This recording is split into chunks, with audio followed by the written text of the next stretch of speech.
Syeda Ralun menyambut HUT ke-72 Ikatan Dokter Indonesia atau IDI, Kabupaten PD memberikan edukasi tentang masalah otak kepada ratusan siswa atau remaja dari beberapa sekolah di PD.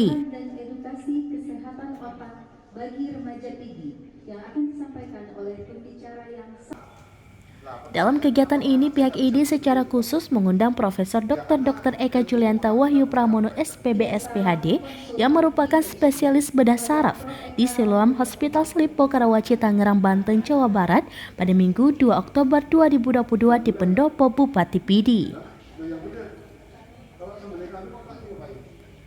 Dalam edukasi masalah otak bagi para siswa itu, selain dihadiri oleh PJ Bupati PD, Insinyur Wahyudi Adi Siswanto, anggota DPRK, Desefumla TSSE, serta para rombongan dokter dari Jakarta.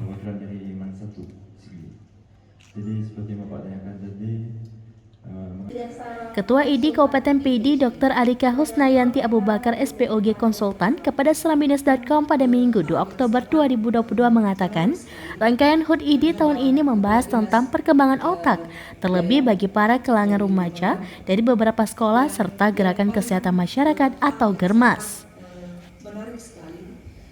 Menurut Arika, kepintaran seseorang jika otak sering ditempa dengan belajar dalam berbagai bidang ilmu secara disiplin. Jadi, dengan hadirnya guru besar dengan spesialisasi bidang bedah saraf atau neurosurgeon yang juga tercatat dokter pertama dan satu-satunya di Indonesia yang berhasil membedah batang otak pasien tersebut dapat memberikan edukasi secara langsung.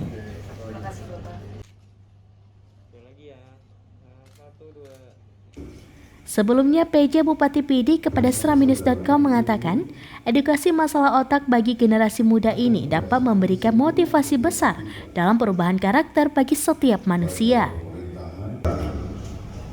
Karena narasumbernya pasti saudara saya, Prof. Wahyu Pramono, Wahyudi. Menurut Wahyudi Adi Siswanto, persaudaraan terbungkam sejak era konflik dulu. Maka dengan pencerahan ilmu tentang kerja otak nantinya dapat melahirkan energi persaudaraan serta kebersamaan yang jauh lebih baik. Dari PD, Idris Ismail, Serambi On TV.